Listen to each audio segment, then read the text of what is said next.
तो ये other methods है जिसका हम यूज़ करते हैं डेटा को सेव कराने के लिए किसी भी एंड्रॉयड सिस्टम में।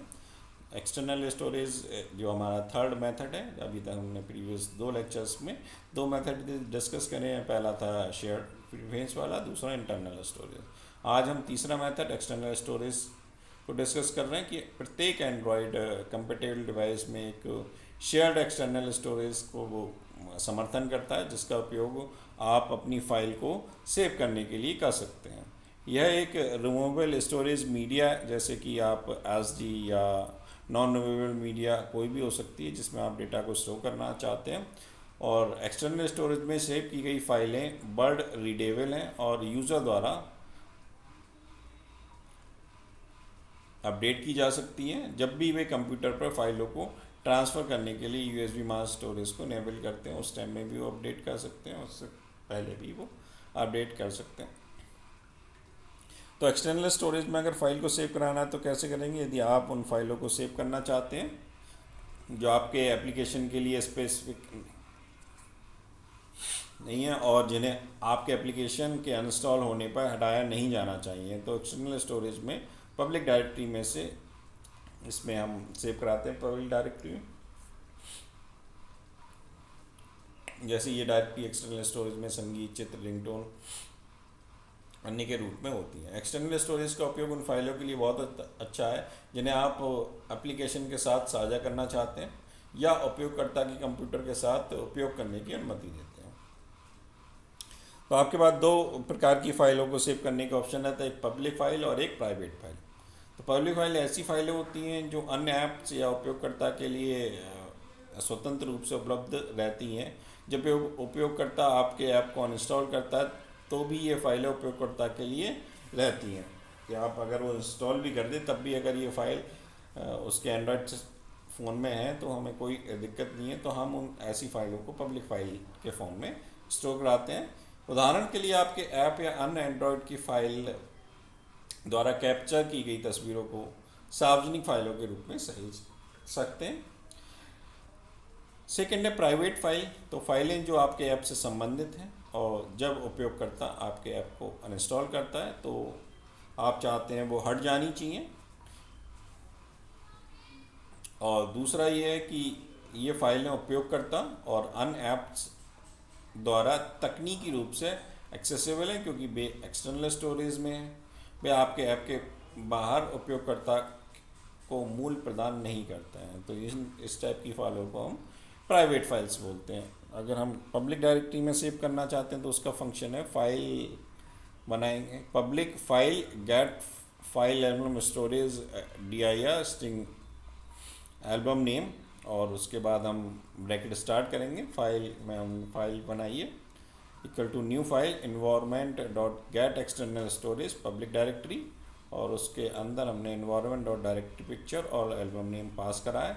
यदि फाइल डॉट mkdir अगर फाइल नहीं बनी है तो बन जाएगी, और log E dot log tag directory not created और रिटर्न फाइल कर दे अगर फाइल नहीं बनी है। तो ये यदि आप एक्सटर्नल स्टोरेज में पब्लिक फाइलों को सेव करना चाहते हैं तो एक्सटर्नल स्टोरेज पर उपयुक्त डायरेक्टरी का प्रतिनिधित्व करने वाली फाइल प्राप्त करने के लिए gate external storage public directory का मेथड नाम का आप यूज़ करेंगे। ये मेथड हमें यूज़ करना होता है, get public storage public directory, get external storage public directory method आप यूज़ करोगे। मेथड एक आर्गुमेंट को लेती है जो कि फाइल के प्रकार को स्पेसिफाई करता है जिसे आप सहेजना चाहते हैं, ताकि वे लॉजिकल रूप से या अन्य पब्लिक फाइलों के साथ व्यवस्थित हो सके। अगर आप एक्सटर्नल स्टोरेज में रिक्वेस्ट है तो पब्लिक एक्सटर्नल स्टोरेज में लिखने के लिए आपको अपनी मैनिफेस्ट फाइल में राइट एक्सटर्नल स्टोरेज की अनुमति का अनुरोध करना होता है। इसमें manifest user permission Android name Android dot permission dot right external storage अगर ये आपको लिखा हुआ तभी आप जो है लिख सकते हैं, अदरवाइज नहीं लिख सकते। यदि आप ऐप को केवल एक्सटर्नल स्टोरेज में पढ़ना है तो आप read external storage permission declare करने की आवश्यकता होती है। जैसे हमने राइट अगर करना है तो राइट के लिए हमने राइट एक्सटर्नल स्टोरेज यूज़ किया और रीड के लिए हम रीड एक्सटर्नल स्टोरेज यूज़ करेंगे, और दोनों ही चीज़ें ये एक्सएमएल फाइल में की जाएंगी, मैनिफेस्ट एक्सएमएल जो फाइल है हमारी उसके अंदर। तो manifest use permissions Android name equal to Android dot permission dot read external storage. आप एक्सटर्नल स्टोरेज से रीड आउट करना चाहते हैं। अगर आप अवेलेबिलिटी चेक करना चाहते हैं मीडिया की, तो इससे पहले कि आप एक्सटर्नल स्टोरेज के साथ कोई काम करते हैं तो हमें ये पहले जांचने की ज़रूरत है कि वो मीडिया वहाँ पर अवेलेबल है भी या नहीं है। और इसको जांचने के लिए हम किस फंक्शन का कॉल करते हैं, गेट एक्सटर्नल स्टोरेज स्टेट। तो गेट एक्सटर्नल स्टोरेज स्टेट नाम के फंक्शन को कॉल करते हैं, जिससे हम ये जांच पाते हैं कि मीडिया अवेलेबल है या नहीं है। मीडिया को कंप्यूटर पे माउंटेड किया जा सकता है और मिसिंग केवल पढ़ने के लिए या किसी अदर स्टेट में के लिए हम इसे माउंट कर सकते हैं। उदाहरण के लिए यहाँ पे हमने उपलब्ध अवेलेबिलिटी को चेक किया है, तो boolean M external storage available फ़िलहाल हमने फॉल्स कर रखा है, और एम एक्सटर्नल स्टोर राइटेबल को भी फॉल्स कर रखा है। दोनों वेरिएबल हमने यहाँ पर बूलियन बनाए हैं जो कि फॉल्स स्टेट में है फ़िलहाल।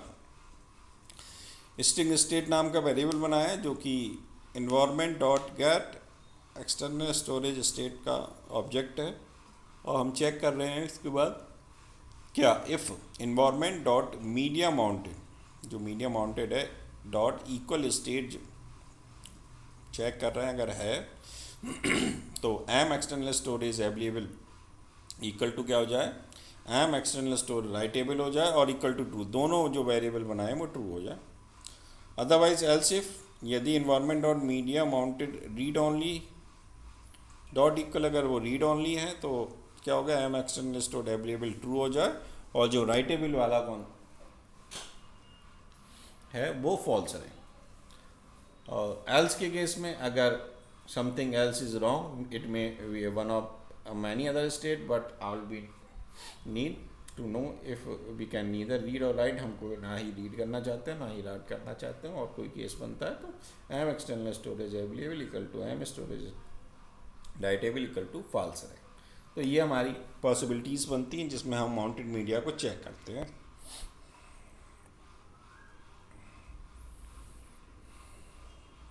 यह उदाहरण ये जाता है कि क्या एक्सटर्नल स्टोरेज पढ़ने या लिखने के लिए उपलब्ध है, और इसके लिए हम gate external storage mount other state को लौटाती है, जिसे आप जांचना चाहते हैं, जैसे कि मीडिया शेयर्ड किया जा रहा है, पूरी तरह से मिसिंग है या रिमूव्ड बैडली, जो भी कंडीशन है उसको आप जांच रहे हो।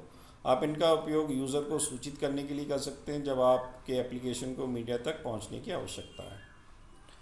फिर आता है next, accessing file on external storage. अगर आप फाइल को एक्सेस करना चाहते हैं एक्सटर्नल स्टोरेज से, तो वही फंक्शन आपको करना पड़ेगा, गेट एक्सटर्नल फाइल डायरेक्टरी का उपयोग करेंगे। फाइल खोलेंगे उससे जो एक्सटर्नल स्टोरेज डायरेक्टरी को रिप्रेजेंट करती है, जहां आपको अपनी फ़ाइल को सेव करना चाहिए वहीं पर उसी लोकेशन को वो खोल देगी। यह मेथड एक टाइप पैरामीटर लेती है जो आपके द्वारा रिक्वायर्ड सब डायरेक्टरी को रिप्रेजेंट करता है, जैसे कि डायरेक्टरी म्यूज़िक, डायरेक्टरी रिंगटोन।